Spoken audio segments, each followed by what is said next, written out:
The Raven. Once upon a midnight dreary, while I pondered, weak and weary, over many a quaint and curious volume of forgotten lore, while I nodded, nearly napping, suddenly there came a tapping, as of someone gently rapping at my chamber door. "'Tis some visitor," I muttered, "tapping at my chamber door. Only this, and nothing more." Distinctly I remember it was in the bleak December, and each separate dying ember wrought its ghost upon the floor. Eagerly I wished the morrow, vainly I had sought to borrow from my books surcease of sorrow. Sorrow for the lost Lenore, for the rare and radiant maiden whom the angels name Lenore, nameless here forevermore. And the silken, sad, uncertain rustling of each purple curtain thrilled me, filled me with fantastic terrors never felt before, so that now, to still the beating of my heart, I stood repeating, "'Tis some visitor entreating entrance at my chamber door, some late visitor entreating entrance at my chamber door. This it is, and nothing more." Presently my soul grew stronger, hesitating then no longer. "Sir," said I, "or Madam, truly your forgiveness I implore.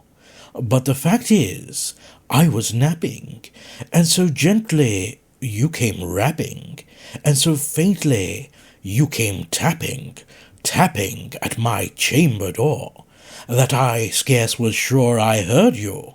Here I opened wide the door. Darkness there, and nothing more. Deep into that darkness peering, long I stood there, wondering, fearing, doubting, dreaming dreams no mortals ever dared to dream before. But the silence was unbroken, and the stillness gave no token, and the only word there spoken was the whispered word, "Lenore." This I whispered, and an echo murmured back the word, "Lenore." Merely this, and nothing more. Back into the chamber turning, all my soul within me burning, soon again I heard a tapping, somewhat louder than before. "Surely," said I, "surely that is something at my window lattice. Let me see then what thereat is, and this mystery explore. Let my heart be still a moment, and this mystery explore. 'Tis the wind, and nothing more." Open here I flung the shutter, when, with many a flirt and flutter, in there stepped a stately raven of the saintly days of yore.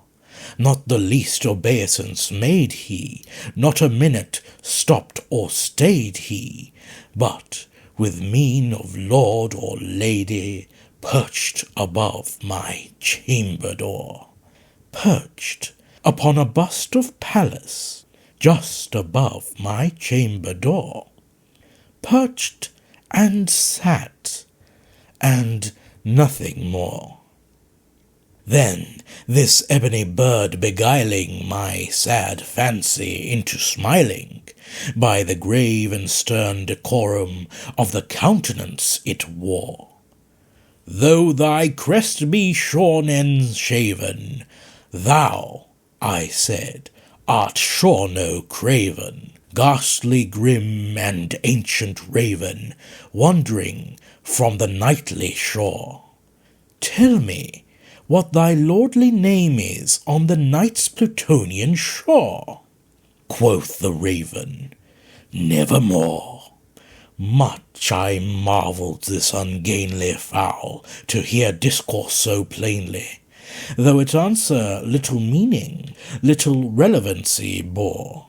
For we cannot help agreeing that no living human being ever yet was blessed with seeing bird above his chamber door, bird or beast upon the sculpted bust above his chamber door, with such a name as Nevermore. But the raven, sitting lonely on the placid bust, spoke only that one word, as if his soul in that one word he did outpour.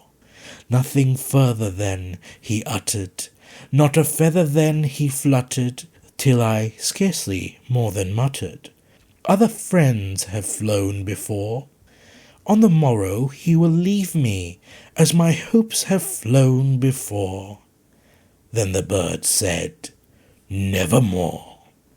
Startled at the stillness broken by reply so aptly spoken, Doubtless, said I, what it utters is its only stock and store, caught from some unhappy master, whom unmerciful disaster followed fast and followed faster, till his songs one burden bore, till the dirges of his hope that melancholy burden bore, of never, nevermore.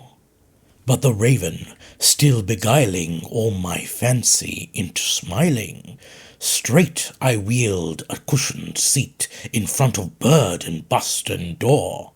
Then, upon the velvet sinking, I betook myself to linking fancy unto fancy, thinking what this ominous bird of yore, what this grim, ungainly, ghastly, gaunt, and ominous bird of yore meant in croaking, Nevermore. This I sat, engaged in guessing, but no syllable expressing to the fowl whose fiery eyes now burned into my bosom's core. This and more I sat divining, with my head at ease reclining on the cushion's velvet lining that the lamplight gloated o'er, but whose velvet violet lining, with the lamplight gloating o'er, she shall press, nevermore. Then methought the air grew denser, perfumed from an unseen censer, swung by seraphim whose footfalls tinkled on the tufted floor. Wretch, I cried, thy God hath lent thee, by these angels he hath sent thee, respite and nepenthe from thy memories of Lenore. Quaff, oh quaff this kind nepenthe, and forget this lost Lenore. Quoth the raven, Nevermore. Prophet, said I, thing of evil, prophet still, if bird or devil, whether tempter sent, or whether tempest tossed thee here ashore, desolate yet all undaunted, on this desert land enchanted, on this home by horror haunted, tell me truly, I implore, is there balm in Gilead? Tell me, I implore. Quoth the raven, Nevermore. Prophet, said I, thing of evil, prophet still, if bird or devil, by that heaven that bends above us, by the God we both adore, tell this soul with sorrow laden, if within the distant Aidenn it shall grasp a sainted maiden whom the angels name Lenore. Clasp a rare and radiant maiden, whom the angels name Lenore. Quoth the raven, nevermore. Be that word our sign in parting, bird or fiend, I shrieked upstarting. Get thee back into the tempest of the night's Plutonian shore. Leave no black plume as a token of that lie thy soul hath spoken. Leave my loneliness unbroken. Quit the bust above my door. Take thy beak from out my heart, and take thy form from off my door. Quoth the raven, nevermore. And the raven, never flitting, still is sitting on the pallid bust of Pallas just above my chamber door. And his eyes have all the seeming of a demon's that is dreaming, and the lamplight o'er him streaming throws his shadow on the floor.